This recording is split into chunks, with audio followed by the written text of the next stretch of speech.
Assalamualaikum warahmatullahi wabarakatuh.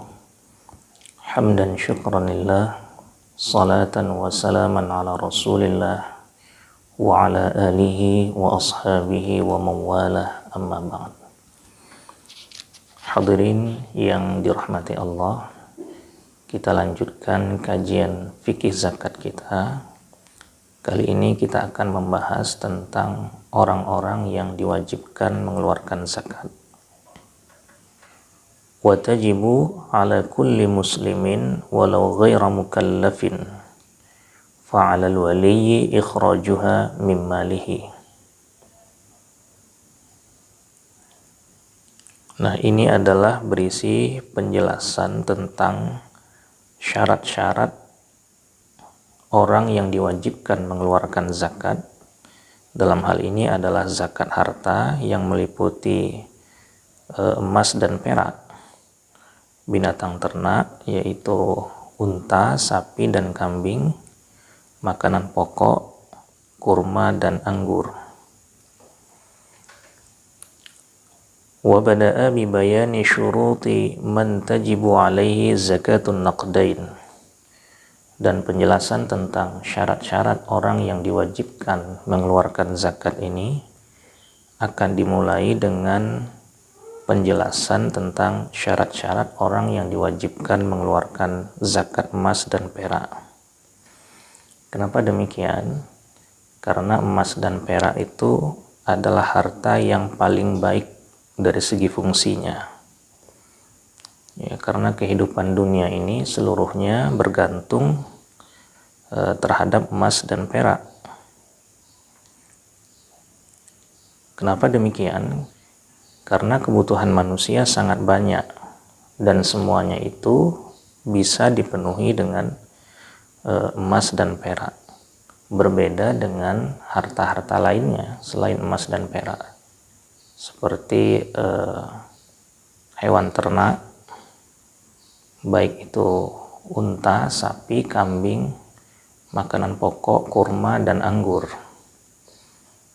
Ya, mungkin bisa digunakan untuk memenuhi kebutuhan tertentu, tetapi tidak bisa digunakan untuk memenuhi kebutuhan lain secara langsung, kecuali setelah ditimbang ataupun dinilai dengan emas dan perak. Ya, di sini disebutkan bahwasannya bagi orang yang memiliki emas dan perak diwajibkan mengeluarkan zakat apabila terpenuhi 5 syarat, yaitu Islam, merdeka, dan diketahui dengan jelas bahwa dia adalah pemiliknya, serta mencukupi nisab dan haul. Wa baqiya minasyurut quwwatil milki, dan syarat lainnya yaitu quwwatul milki. Apa yang dimaksud quwwatul milki? Quwwatul milki yang dimaksud di sini adalah milkut tam, milik sempurna, liyakhruja bihi ma malakahul mukatab, sehingga dengan menjelaskan bahwa salah satu syarat orang yang wajib mengeluarkan zakat adalah kepemilikan yang sempurna, maka tidak termasuk di dalamnya harta yang dimiliki oleh budak mukatab. Sebagaimana kita ketahui, budak yang merdeka dengan syarat-syarat tertentu itu ada 3. Ada yang disebut mudabbar, ada yang disebut mukatab, dan ada yang disebut ummul walad. Mudabbar adalah budak yang dijanjikan kemerdekaannya jika tuannya meninggal dunia. Kemudian yang kedua, mukatab adalah budak yang dijanjikan kemerdekaannya jika dia bisa menebus dirinya sendiri. Dia punya harta untuk menebus dirinya. Kemudian yang ketiga adalah ummul walad. Ummul walad itu budak wanita yang hamil, budak wanita yang mengandung anak tuannya. Nah, sehingga hukum yang berkaitan dengan ummul walad ini, budak wanita itu tidak boleh dijual lagi kepada orang lain, dan setelah tuannya meninggal dunia maka dia statusnya merdeka. Terkait dengan mukatab, kenapa mukatab tidak diwajibkan mengeluarkan zakat? Karena mukatab ini adalah budak yang memiliki harta, diizinkan untuk memiliki harta agar dia bisa menebus dirinya. Tapi kalau budak secara umum, dia tidak memiliki apa-apa. Semua miliknya adalah milik tuannya, bahkan dirinya sendiri dimiliki oleh tuannya. Tetapi karena budak mukatab ini dijanjikan seandainya dia bisa memiliki tebusan untuk menebus dirinya, maka dia dimerdekakan. Artinya dia diizinkan untuk memiliki harta yang dapat menebus dirinya. Nah, dalam hal ini harta yang dimiliki itu walaupun cukup syarat-syarat yang lain termasuk haul dan nisab, maka terhadap budak mukatab ini tidak diwajibkan mengeluarkan zakat. Kenapa demikian? Ya, karena kepemilikannya lemah. Karena dia belum berstatus merdeka secara sempurna. Kalaupun dia memiliki harta, harta itu bertujuan untuk membebaskan dirinya. Fala zakata fihi alaihi, maka dia tidak wajib mengeluarkan zakat, ataupun terhadap hartanya tidak wajib dikeluarkan zakatnya. Kemudian syarat selanjutnya, wa tayaqqana wujudul malik, diyakini keberadaan pemiliknya. Maksudnya pemiliknya itu benar-benar ada. Fala zakata fi malil hamli al-mawquf lahu bi irthin aw wasiyatin. Karena itu tidak ada zakat terhadap harta yang dimiliki oleh janin yang masih ada di dalam perut ibunya, yang memperoleh harta dengan sebab warisan ataupun wasiat. Jadi di dalam Islam, seorang anak, ya bukan anak, bahkan janin yang masih ada di dalam perut ibunya, dia berhak terhadap harta. Dalam hal ini adalah hak kepemilikan. Ini yang disebut dengan ahliyatul wujub. Yang sudah bisa dikategorikan manusia ketika berstatus janin, jika dia sudah bernyawa, sudah bisa dikategorikan manusia, maka dia sudah berhak terhadap apapun yang bisa menjadi haknya. Tetapi janin ini tidak memiliki ahliyatul adat, kewenangan untuk menunaikan hak dan kewajibannya.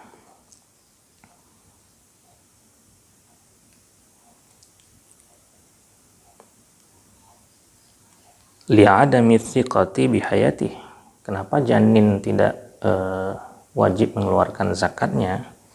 Nah, kenapa tidak wajib dikeluarkan zakat dari harta janin? Karena belum bisa dipastikan apakah dia bisa terlahir dalam keadaan hidup ataupun tidak. Wa mu'adhamu hadhihi syurut ya'ti fi ghairihi mimman tajibu alaihi zakatu baqiyatil amwal kama sataqifu alaihi. Nah, sebagian besar syarat-syarat yang sudah disebutkan tadi itu adalah syarat-syarat yang juga harus dimiliki oleh orang-orang yang memiliki harta lain selain emas dan perak. Jadi sebagian besar syarat-syarat itu jika dimiliki oleh orang-orang yang memiliki harta-harta lain selain emas dan perak, yaitu binatang ternak, makanan pokok, kurma dan anggur, maka dia wajib mengeluarkan zakat, atau terhadap hartanya wajib dikeluarkan zakatnya. Ala kulli muslimin, wa tajibu ala kulli muslimin, ay liqawli as-Siddiq radhiyallahu an fi kitabihi hadhihi faridatus sadaqah allati farada Rasulullah sallallahu alaihi wasallam 'alal muslimin. Nah, zakat itu diwajibkan atas kulli muslimin, setiap muslim, setiap individu muslim yang beragama Islam wajib mengeluarkan zakat. Liqauli Siddiq radhiyallahu anhu fi kitabihi, sebagaimana pernyataan Abu Bakar Siddiq dalam tulisannya, ini adalah kewajiban. Ya, zakat ini adalah kewajiban yang diwajibkan Rasulullah sallallahu alaihi wasallam atas seluruh muslimin, atas seluruh umat Islam, alal muslimin. Rawahul Bukhari, diriwayatkan oleh Al-Bukhari. Walau ghaira mukallaf, walaupun muslim yang dimaksud itu ghaira mukallaf, bukan mukallaf. Ghayatun fil muslim, jadi hanya terbatas syaratnya itu pada muslim, tidak mesti mukallaf.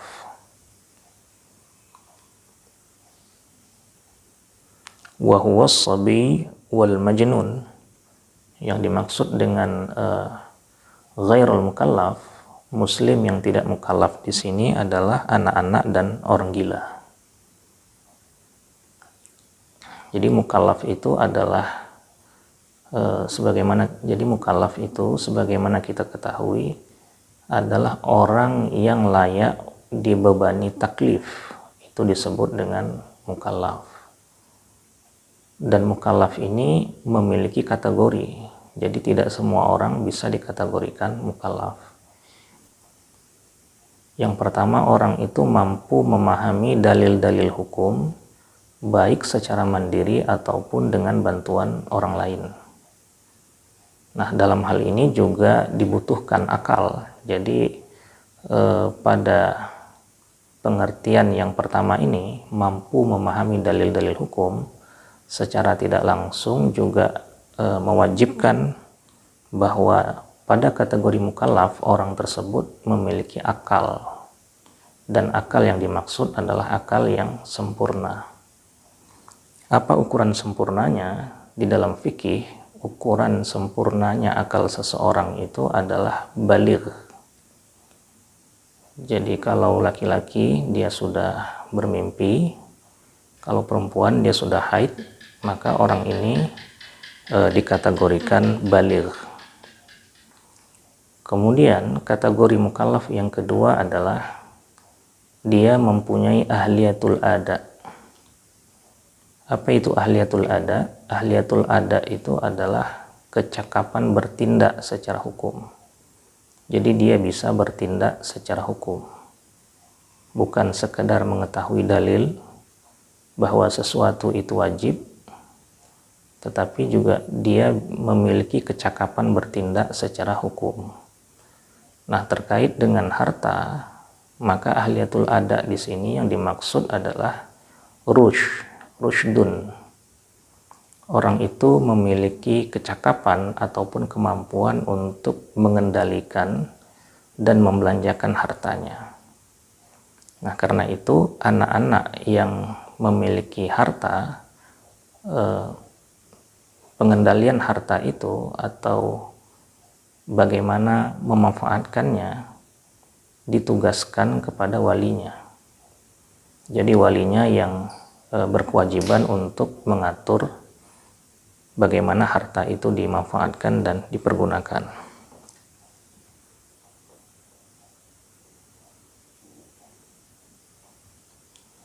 Fa'alal waliyyi ikhrajuha mimmalihi, maka terhadap harta yang dimiliki oleh anak-anak dan orang gila, fa'alal waliyyi ikhrajuha min malihi. Kewajiban mengeluarkan zakat dari hartanya dibebankan atas walinya. Sebagaimana sudah kita jelaskan tadi, ya karena anak-anak itu ataupun orang gila itu tidak memiliki kecakapan bertindak secara hukum, sementara dia memiliki harta dan statusnya muslim, maka segala sesuatu yang berkaitan dengan harta itu, bagaimana membelanjakannya, termasuk kewajiban-kewajiban yang berhubungan dengan harta, itu dibebankan kepada walinya. Nah, tetapi ketentuan ini berlaku bagi mereka yang berpendapat bahwa terhadap harta anak kecil itu ataupun terhadap harta orang gila wajib dikeluarkan zakatnya. Artinya bagi yang berkeyakinan dan bagi yang berpendapat dan berkeyakinan bahwa terhadap harta anak kecil dan orang gila tidak diwajibkan zakatnya, maka tidak berlaku kewajiban ini terhadap walinya, sebagaimana pendapat kalangan Hanafiyah. Jadi menurut pendapat ulama Hanafi, harta anak kecil dan harta orang gila tidak diwajibkan zakat. Wa kharaja bil muslim al-kafirul asli.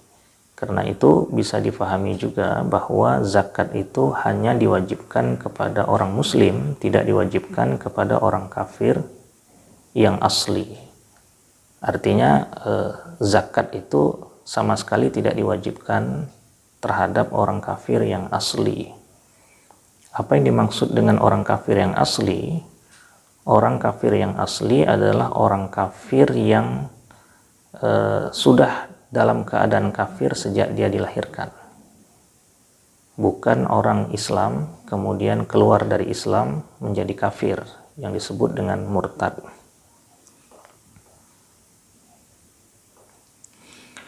Nah, lalu bagaimana hukumnya dengan orang yang murtad? Fa inna fihi tafsilan. Nah, terhadap orang yang murtad ini ada penjelasan lebih lanjut. Wa huwa annahu in irtadda ba'da wujibatiz zakah alaihi ukhidat minhu mutlaqan sawa'un aslama amla. Nah, jika orang yang murtad itu dia murtad setelah kewajiban zakat, artinya telah terpenuhi syarat-syarat yang mewajibkan dia mengeluarkan zakat, termasuk hartanya sudah cukup haul dan nisabnya. Ya, ini keadaan ini terjadi ketika dia masih berstatus muslim, kemudian dia murtad, ukhidat minhu mutlaqan, maka zakatnya wajib diambil secara mutlak, sawa'un aslama amla, ya, baik dia dalam keadaan Islam ataupun tidak setelahnya. Jadi setelah hartanya terpenuhi haul dan nisabnya, maka keadaan dia setelah itu tidak berpengaruh apa-apa apakah dia muslim atau tidak.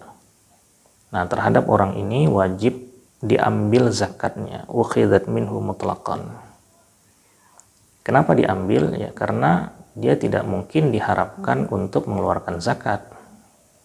Kenapa demikian? Ya, karena statusnya sudah bukan muslim lagi. Ya, dia merasa bahwa kewajiban itu tidak lagi ditujukan kepadanya, bahkan mungkin dia menolak kewajiban itu.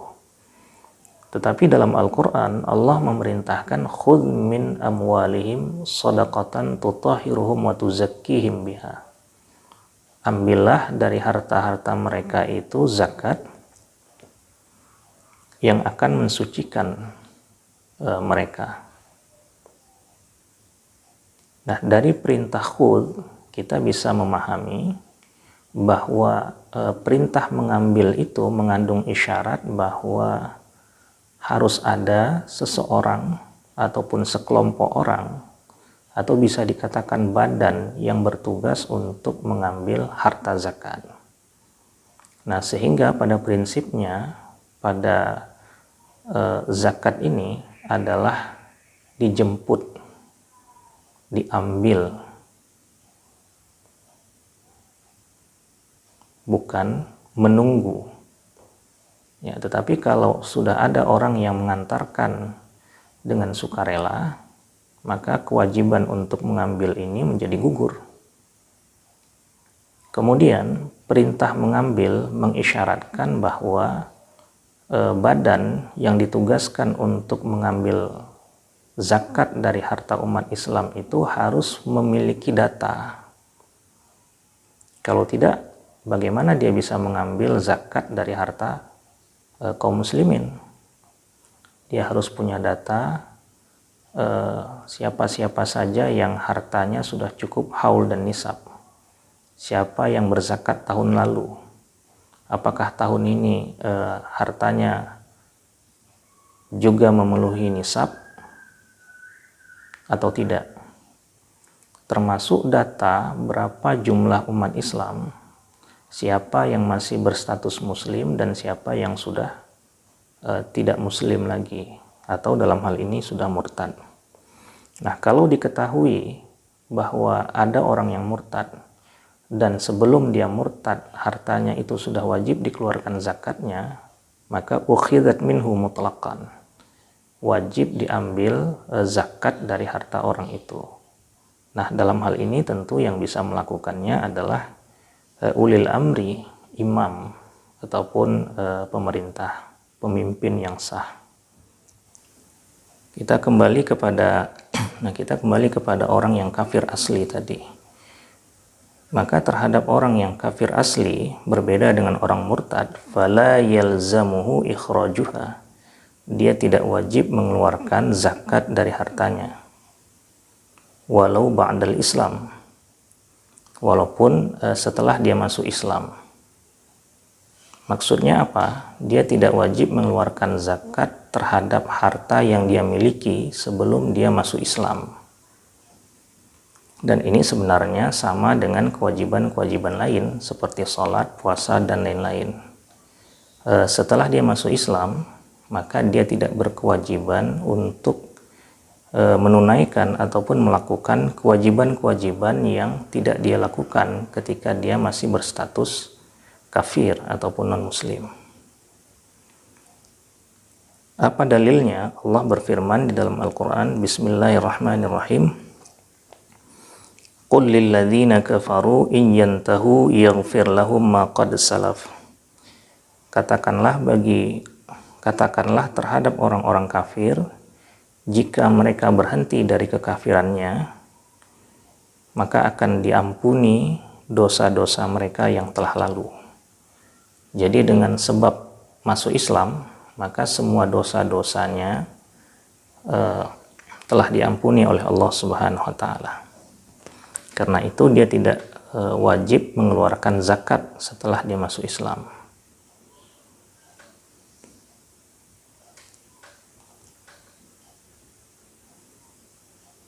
Wa tajibu ala hurrin muayyanin fala tajibu ala raqiqin li'adami mulkih.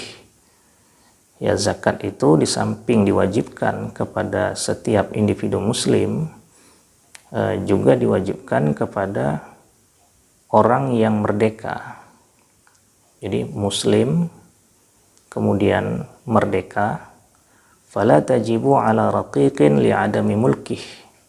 Tidak diwajibkan terhadap budak li'adami mulkih, karena budak tidak memiliki harta, bahkan dirinya sendiri dimiliki oleh tuannya.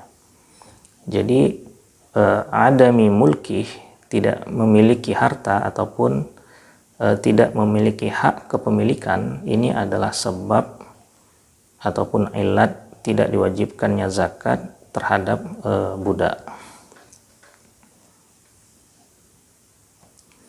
Wa kadza al-mukatab li du'fi mulkihi.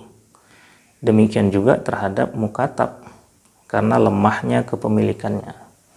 Sebagaimana sudah dijelaskan tadi, kalaupun mukatab itu memiliki harta, maka hartanya itu dia kumpulkan untuk satu tujuan, memerdekakan dirinya. wala talzamu sayyidahu, juga tidak diwajibkan kepada tuannya. Kenapa demikian? Ya karena tuannya sudah mengizinkan dia memerdekakan dirinya. Artinya tuannya ini mengizinkan dia mengumpulkan sejumlah harta untuk membebaskan dirinya. Artinya harta yang dia miliki ataupun dimiliki oleh mukatab ini bukanlah harta yang dimiliki tuannya. Karena itu tuannya tidak berkewajiban untuk mengeluarkan zakat dari harta yang dimiliki budak mukatab. Li'annahu ghairu malikin, karena dia bukan pemiliknya. Wa tajibu fi dhahabin wa fi dhahabin walau ghaira madrubin. Ya, ini dikembalikan kepada tajibu, muta'allaq bi tajibu. Artinya zakat itu diwajibkan terhadap zahab, emas. Nah, ini sudah berpindah penjelasannya. Kalau tadi berkaitan dengan orang-orang yang wajib mengeluarkan zakat, maka ini berkaitan dengan harta yang wajib dikeluarkan zakatnya. Walau ghaira madrubin, walaupun emas itu belum diolah, madrub, belum ditempa, atau bisa kita katakan emas batangan, emas antam. Jadi terhadap emas apapun bentuknya, walaupun dia belum ditempah, belum menjadi sesuatu yang bisa digunakan, maka terhadap emas itu juga wajib dikeluarkan zakatnya. Apa dalilnya? Dalilnya adalah firman Allah Subhanahu wa taala, "Walladzina yaknizuna adh-dhahaba wal fiddah." Dan orang-orang yang menimbun-nimbun emas dan perak. Dan orang-orang yang menimbun-nimbun emas dan perak. Wal kanzu huwallazi lam tuaddi.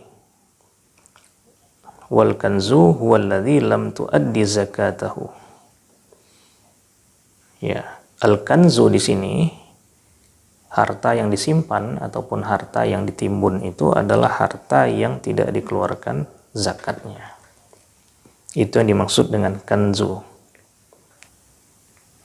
Wa wajada dilalatal ayah ala wujubiz zakah annahu tu'adu ala adamiz zakah bil azab. Nah, ini adalah dalil yang mewajibkan zakat. Karena dalil ini bisa dipahami, ya, dilalah ayat ini adalah jadi orang yang menimbun-nimbun emas dan perak tidak mengeluarkan zakatnya akan mendapat azab. Wal wa'id 'ala syai'i yaqdin nahya anhu. Nah, ketika dijelaskan bahwa sesuatu itu akan diancam dengan azab, ini menunjukkan bahwa sesuatu itu adalah sesuatu yang dilarang. Faka'annahu qala la tatrukuz zakah. Seakan-akan Allah Subhanahu wa taala menyatakan janganlah kalian meninggalkan kewajiban zakat. Wan nahyu 'ani syai'i amrun bididdihi. Ini sejalan dengan kaidah larangan terhadap sesuatu artinya kebalikan dari larangan itu perintah untuk melakukan sesuatu. Faka'annahu qal adduz zakah. Seakan-akan Allah Subhanahu wa taala berfirman tunaikanlah zakat. Wa huwa amrun, dan addu itu adalah fi'lul amri. Ya, kalimat perintah. Wal amru lil wujub wala tajibuz zakah fi sairil jawahir. Nah, karena itu adalah perintah, maka hukum asal dari perintah adalah wajib dilaksanakan. Ini hanya ini yang bisa kita bahas. Hadanallahu wa iyyakum ajma'in. Wassalamualaikum warahmatullahi wabarakatuh.